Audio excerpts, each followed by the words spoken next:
Welcome to my channel. This is The Amateur, where we're here to talk about life, hobbies, politics, ideologies, what have you. And on today's episode, we are continuing to talk about the election, and more specifically, my personal experience with the election and with voting. And I have so many things to say about it.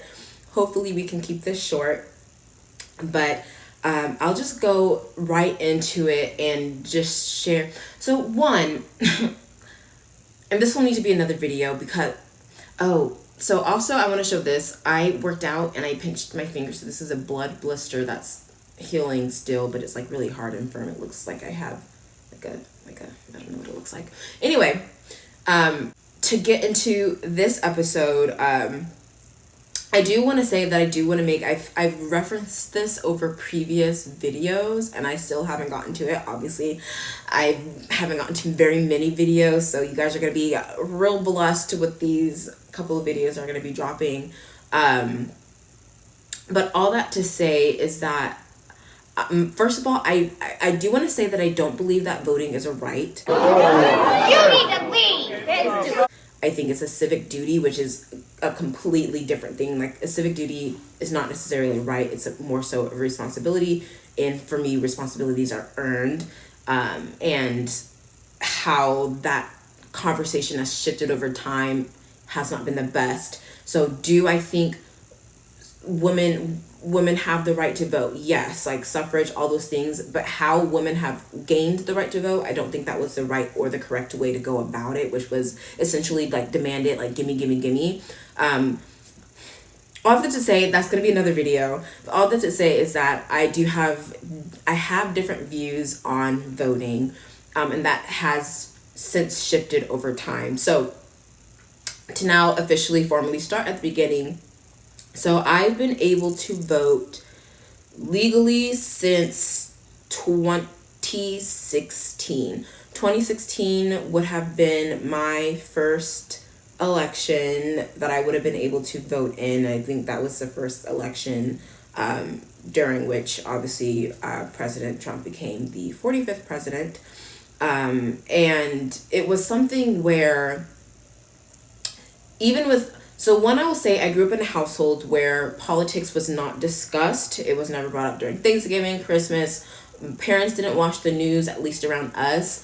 At the time, I would not have been able to tell you who they voted for, what sort of ideological backgrounds that they held.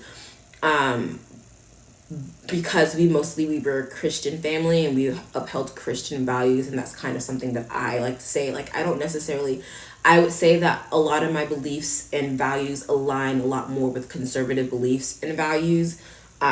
So if you want to say that I'm conservative, but really at the end of the day, I'm a Christian.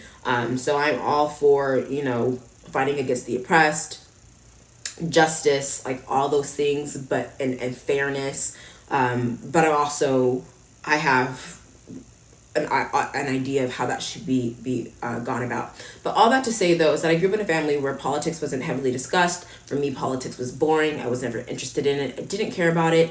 I had my skepticism about President Obama when he first ran, and my thoughts were like, I feel like people are voting for him just because he's black, and that's like a whole other story about my relationship with race, especially with where I grew up in Georgia.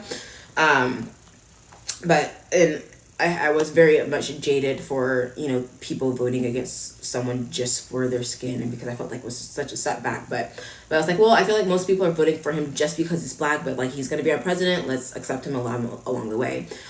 President Trump runs for 2016. That's the first election that I'm actually able to vote in. I went to school out of state, and I never registered as an absentee voter because, again, one, I was still in the mindset, didn't super care about the election, wasn't very thrilled about it, didn't really have the motivation to go through the energy of the mail and filling out the forms and all those things. So I didn't vote in the 2016 election, so never voted for either candidate. I am officially running for President of the United States, and we are going to make our country great again. When Mexico sends its people, they're not sending their best.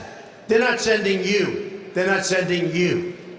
They're sending people that have lots of problems, and they're bringing those problems with us. They're bringing drugs, they're bringing crime, they're rapists. From everything I see, has no respect for this person. Well, that's because he'd rather have a puppet as president of the United States. No puppet. And it's pretty clear. You're the puppet. It's pretty clear. I love the Mexican people and their spirit, but the country of Mexico is killing us. I want to build a wall. I'm going to build a wall. I want to build the wall. We need the wall. And Mexico will pay for the wall. But we have some bad hombres here, and we're going to get them out. And it's really weak to call John McCain a loser because he was a... I never called him. No, I don't call him. That is outrageous. He's an American hero. I don't like losers. But Frank, let me get to it. He hit me. He's not a war hero. He's a war hero. He's a war hero. 5.5 years. He's a war hero because he was captured. I like people that weren't captured, okay? I hate to tell you. And then I watched this idiot Lindsey Graham on television today, and he calls me a jackass. He's a jackass. The man of the toupee. This is on the front page of the New York Times. I don't wear a toupee.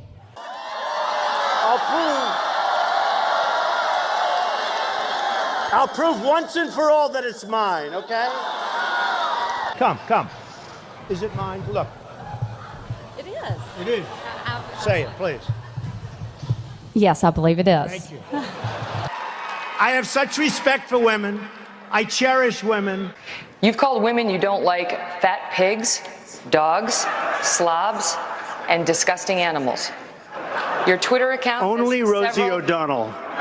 And at the time, too, I wasn't super, for Trump at all. I think I was more so in the propaganda of, I don't like how he sounds. I don't like his voice. He's saying some things I'm not, super, grabbing by the and whatever. I'm like, that doesn't sound super great. And I just didn't like how he spoke. And then it was something, too, where I went back home, back down to Georgia, and the school, some of my friends from band were talking, and she's like, oh yeah, I'm in a class and we have to analyze Trump's speeches. I was like, ew. But then she's like, well he's actually a really good speaker. I'm like, what? And that was the first kind of spark of hearing something different than what the popular media had been pushing out, but I didn't super accept it. I mean, he's an okay speaker to me. He's simple with his word, but kind of repetitive, but that's besides the point. 2020 election, I was overseas, and again, it was the absentee voting. It was also during COVID. This is where the mail-in ballots were more of a bigger deal because of the COVID environment, but again, at the time, wasn't super important to me. Maybe it could have been. But that happened, and then also that was the George Floyd riots. I think I have my video that I'll maybe put a screenshot / a link to, in terms of that was when I wrote my song about George Floyd.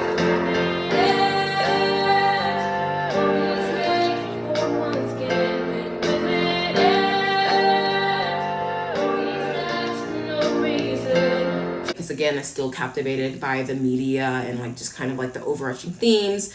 That was before I woke up, or before I kind of thought a little bit deeper about what was actually being said, as well as with what I actually believed according to my faith, according to my values, what have you. So between 2020 and now, obviously I started my YouTube channel, starting to get a little bit more active and, express my opinions and my thoughts a little bit more. And through that time of research and just actually listening to what people say, I'm realizing ooh, there's a lot of corruption on both sides, but a lot of the things that are being said are lies and all those other things, where I'm okay, so I'm starting to realize that maybe I'm not as liberal, because my TikTok feed was also something that woke me up, because I just realized there was so much hate.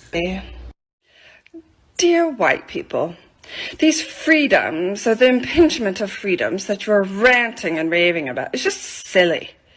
You've always had the freedom to do exactly as you please. The only change for you is that you're just now starting to see some consequences for being able to do whatever you please.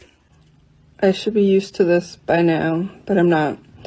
There's no safe place for BIPOC to exist when whiteness is present. Turn off the Fox News. Do your parents listen to Fox News? Most of y'all parents are dumber than you. I'm going to say that out loud. My parents are freaking dumb. Okay? And the minute I figured that out, the world opens up.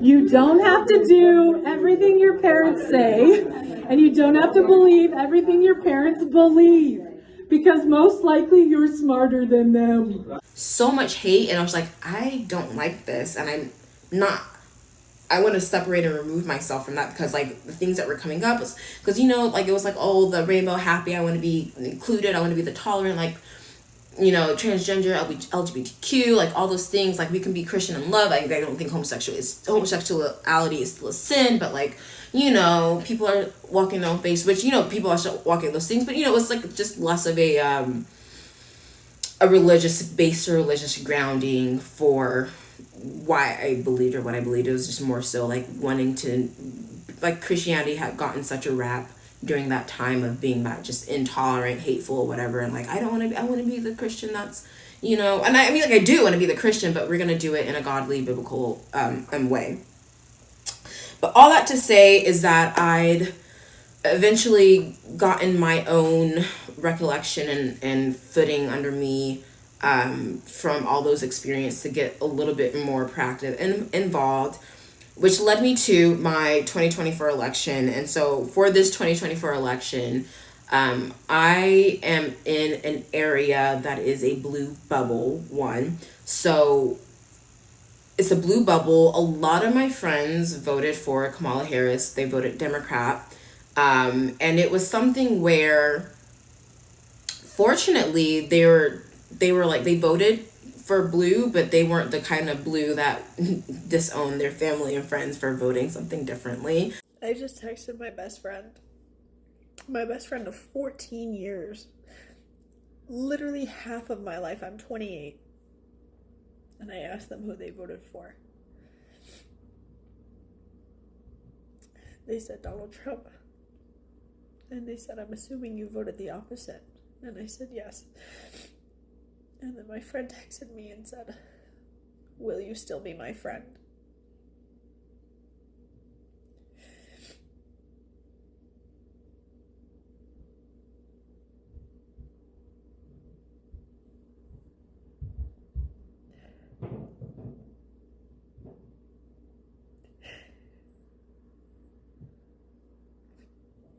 Half of my life. So, tell me why. I just had to end like a 3-year friendship with a friend of mine because she voted for Trump. And I know people are gonna say, oh, like, is it really that serious to end friendships over politics? It's not just about politics, especially for Black women, because some of us have grandparents that were born in this country that were not born with the right to vote. For some of us, our parents weren't even born with the right to vote. Now, I know I'm not the only one. I lost 2 friends this week, all because we voted differently in this last election. And so, with that being said, and really the sadness that accompanies really not knowing the persons that I lost, because if I really had truly known them and knew that my political affiliation or choice in my vote this election was going to end our friendship, there wouldn't have been a friendship to begin with. If you have lost quote unquote friends due to your political beliefs, then, well, were they truly friends to begin with? Now, this may not be an easy thing to hear, but it is necessary to understand. If an individual is only able to love you based upon your aligned beliefs, if they can only tolerate your presence so long as you are in complete agreement with what they believe, they are not your friend. So I try to say that I surround myself with good people, with good friends who kind of like realize these things. And so I think I did do that, but it was just a realization that I did live in really such like a blue democratic bubble where it's like almost all the signs that you saw were Harris Waltz, bumper stickers on cars, on the lawns. And I was just kind of like, oh, like people really support these two candidates. And like you just see in my previous video, hopefully you saw it, but the previous video that I had was just talking about why they lost. And so it's just kind of like it doesn't make sense for some. I mean, I get it, but like logically it doesn't make sense for people to kind of support those things. And so that was just kind of like it was shocking, one, to see the results, because President Trump won in a landslide. Like it was like, oh, he's got this in the bag. Like I could, go to sleep and wake up and like he's won. He won the popular vote. He won the electoral vote. This is like the first time that a Republican has done so in like a very long time. It is. You're at 312. Right. That's an electoral landslide, as they say, okay? Very important for Trump to have this. You think about the number of people who consider him a divisive political leader. You get an electoral landslide, you win the national vote in all likelihood, you win more blacks and more Hispanics, and that enables you to govern more effectively once you go back to D.C. on the 20th of January. And some people will try to kind of downplay it, but it is pretty significant, especially for the fact, like, the biggest comeback of a presidential candidate. Though it makes me think of Garfield, or Arthur, the other candidate that had a split presidential candidacy. Arthur. I want to say it's Garfield. I may be thinking, or Cleveland. Might need a refresher there, but anyway, all that to say though is that he had the biggest comeback. But I am surrounded by a lot of blue, and one, because now more recently, especially now that I am an adult and I can kind of think for myself, my relationship with my parents has changed. And more specifically, my mother, who came to visit me and went to dinner with my friend, and, politics came up in the conversation, and she was just like, she said some things too where I did not share So I have some friends who I've shared, like if they ask me who I vote for, I'm not shy about it. Like I will let them know who I vote for, or who I was thinking about voting for, or who I wanted to vote for. If you ask me like directly, I wasn't going to be like, well, I don't know. I would say who I'm voting for, but if it was something where people were soliciting their information themselves and they were just kind of just saying what their own thoughts were, I kind of had to gauge kind of their thoughts and comments around it to kind of understand if I needed to say. But I mean, I usually didn't solicit who I was thinking about voting for or who I voted for without, direct prompting. And I say this because going back to my conversation with my mom, who, was talking about why she was, there were several different conversations with her where I was like listening and like she was kind of like talking more politically with other people, and it was just very obvious. And I think it was obvious about the source of information that she was getting her information from. And I just think it was really interesting that a lot of the reasons why people who you would think their values and beliefs would align more with kind of the things that Trump espoused in his policies didn't vote for him. It's like, well, it was like he's a convicted felon. Dun, dun, dun. So it was like this, like that convicted felon piece was like a really big deal. And for me, like again, like I'm in politics, but I'm not in politics, so I didn't really understand the gravity of the convicted felon piece. And like even looking more into it. Here are my thoughts on a few areas that stood out to me in this case. Item number 1. Was Donald Trump actually guilty of a crime as far as the Stormy Daniels payment? In my opinion, he probably was under a creative interpretation of the law, but proving this would be very difficult. The case would be plagued by several problems. 1, the charges appear to be politically motivated. Traditionally, former U.S. political leaders have not been harassed by prosecutors regarding relatively minor offenses. It seems like political retribution, and it's frowned upon. 2, Stormy Daniels and Michael Cohen have severe credibility issues. And 3, in order to be found guilty, 12 members of the jury would have to vote for that verdict. if there was even one Donald Trump supporter on the jury, there would be little chance of a conviction. What I understand is that these are things that were from his first presidential candidacy, one, so this was like a while ago. Two, it was about like tax and money, things that were originally misdemeanors, but like laws changed in order to make them felony charges. And then three, it was the fact that he was tried, quote unquote, by his peers, by an unbiased juror or peers or whatever. And when you were once president, there's no way that you could have an unbiased juror. Like, you had some sort of influence over these people, whether they voted for you, didn't vote for you, unless you found people who were living under a rock, which I doubt. I want to say with his trials, like, they deliberated for less than a day before a decision was decided, which I just feel like it doesn't make any sense that the convicted felon and I feel many others probably feel this way, that it just wasn't enough for me to be like, oh, convicted felon, like, did he murder somebody? No. And then like all the allegations of rape and like, but those allegations and things like of that nature were things that weren't proven, but this was what the media had cycled out. But that convicted felon piece was like the biggest thing. Amongst my friends who did vote for Kamala, that was the woman, and it was reproductive rights or something to do with like LGBTQ. I'm not sure if I'm going to be able to get married. These were gay friends.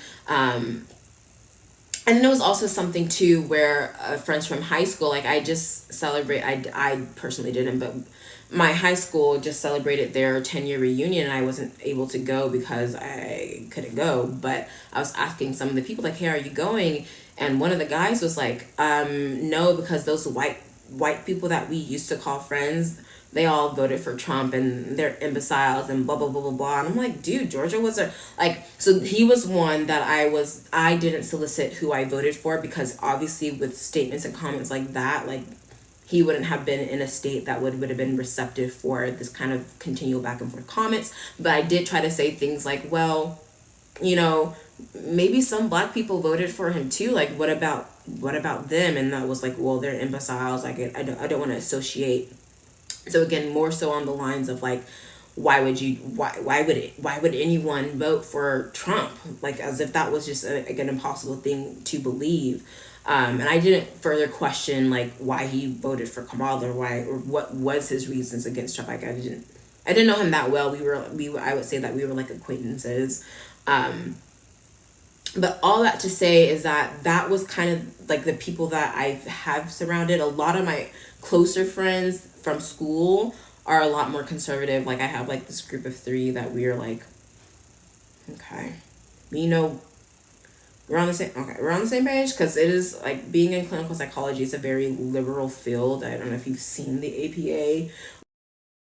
So you're not happy with the APA's recent guideline? I am absolutely ashamed to call myself a psychologist in the aftermath of the APA's Let's just say what it is. What exactly did they say? Well, they said it was guidelines for the treatment of boys and psychological treatment of boys and men. But that isn't what it is. It's a social justice treatise on how you better think if you're a psychologist, if you don't want to be pursued.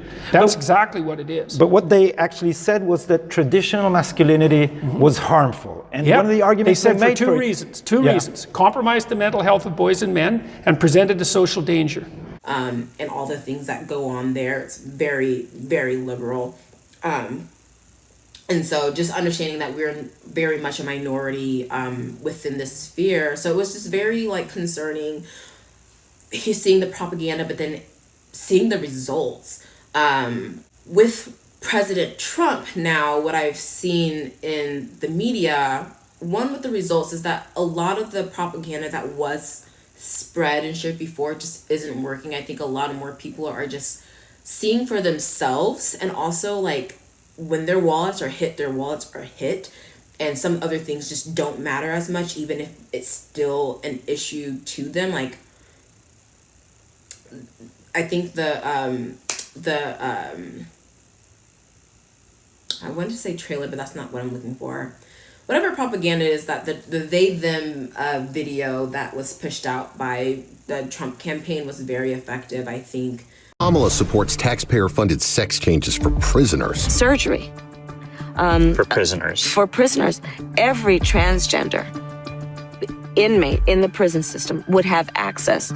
It's hard to believe, but it's true. Even the liberal media was shocked Kamala supports taxpayer-funded sex changes for prisoners and illegal aliens. Every transgender inmate would have access. Kamala's for they, them. President Trump is for you. I'm Donald J. Trump, and I approve this message.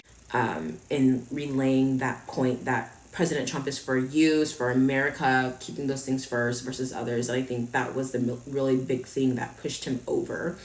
And I think it was also just the fact that President Trump was already in office. People voted and they voted again. So all the alarmism about democracy, this will be the last time you vote, democracy is over, blah, blah, blah. Okay, well, you said that before. How many crying wolf can you do before people are like, okay, I can see for myself what's actually going on, and you're not helping. And I think even too now, like seeing that he is now president-elect, just seeing all the different countries that are like starting to get in line. I think I saw somewhere, I can't remember where, but it's like president is like the dad who gets home and suddenly the kids start cleaning up because like, oh, the real, he's coming at home, he's going to get things in line. And I think that's really like the energy that he's been having now that he is officially in this presidential elect position. But I do say that I will say that as far as with my experience, that I am a Georgia voter, and I was one of those rare voters in terms of being that independent, female, Black, Georgia swing state, voted for Trump. So that's who I voted for. I mean, if it wasn't obvious. Now, how the fuck are we back in this same situation again? Who the fuck is voting for him? Genuinely. And so it's just an experience, and I feel grateful that I was able to contribute this time to the election. And, it mattered, but it didn't matter because if I didn't vote, Trump still would have won, But it was just definitely interesting. I will say that the county that I voted in was like one of the blue counties of Georgia. So whatever. And then I think it was also just interesting, in speaking of the counties, it's just looking at how the state, like how the country actually voted.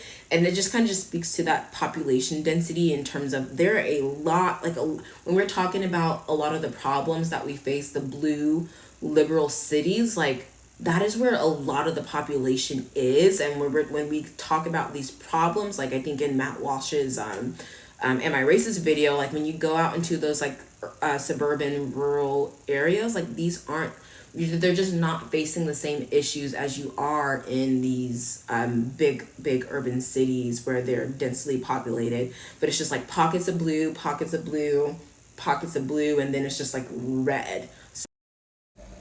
And I think I would be really remiss if I don't add in, I think I mentioned it in my previous video about men being the saving grace of the election. And I don't know how true or false this picture is, but there's videos going on TikTok about what the election would look like if only women had voted. And if only women had voted, there'd be a lot more blue, and Kamala Harris would have won. And so it's like just one of those things where thank the Lord that men voted. All men, Black, white, Asian, brown, yellow, red, blue, that voted for Trump, because clearly women are only thinking about one thing, which was abortion. And really also when you look at those, the people who are, melting down about the loss of the election, you'll find that it's mostly women and mostly those who are within the LGBTQ plus community. I've not yet seen a straight male in general, white or what have you, really, getting on the internet to whine and cry about the election. So I think it's just, again, I think Scott Jennings, I don't know if that's his name, whoever the guy is on CNN, saying that this is a mandate for President Trump, it's a mandate for the Republican Party to get it together and get the people what they asked for. They ran on a campaign. People said that they want this campaign, they want this agenda that you have. Get it done. This is a mandate. He's won the national popular vote for the first time for a Republican for the first time since 2004. This is a big deal. This isn't backing into the office. This is a mandate to do what you said you were going to do. Get the economy working again for regular working class Americans, fix immigration, try to get crime under control, try to reduce the chaos in the world. This is a mandate from the American people to do that. Let's see some change. I personally would love to see us become a country that prospers again, that protects our own to include Black people. We are part of the country for those who need to hear it. Like we can actually stop. We got dragged over here, sure, but we are here now, and our ancestors, the slaves, they made up the part of the foundation of this country as we are now. So we can accept that this is our country. We live here. We are part of America. We are American. Hooray. And the last thing that I'll close out for this video, because it is getting a little bit longer than I wanted it to be, is bringing it back to the Bible. I didn't do that in my last video, but that's all right. We'll get it done in this one. And so what I wanted to bring it back to is Romans chapter 13, verses 1 through 7, which I'll go ahead and read. This is the New Living Translation, and it states, "Respect for authority. Everyone must submit to governing authorities, for all authority comes from God, and those in positions of authority have been placed there by God. So anyone who rebels against authority is rebelling against what God has instituted, and they will be punished. For the authorities do not strike fear in people who are doing right, but in those who are doing wrong. Would you like to live without fear of the authorities? Do what is right, and they will honor you.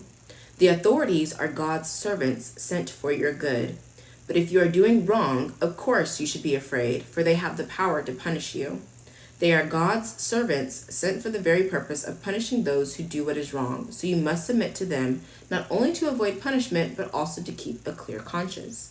Pay your taxes too, for these same reasons. For government workers need to be paid. They are serving God in what they do.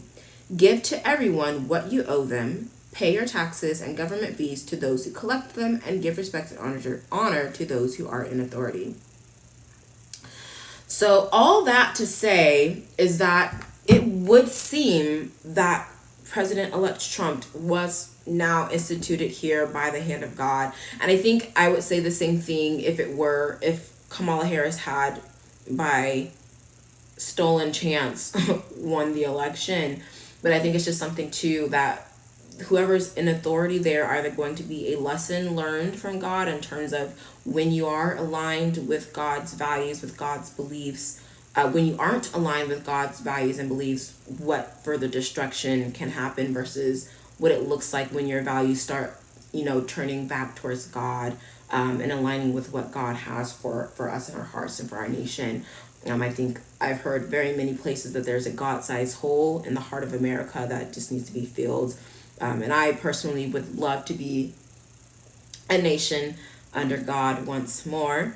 But what the heck do I know? I'm just an amateur. Let me know what your thoughts and experiences were with your voting process, or if there was anything that I said that was like, girl, didn't make sense, or like you didn't consider these other reasons on why not to vote for Trump, or whatever it is. But I'd love to know what you think. Be kind and respectful in the comments. Make sure you like, comment, share, subscribe, and I will catch you in the next one. Thanks for watching.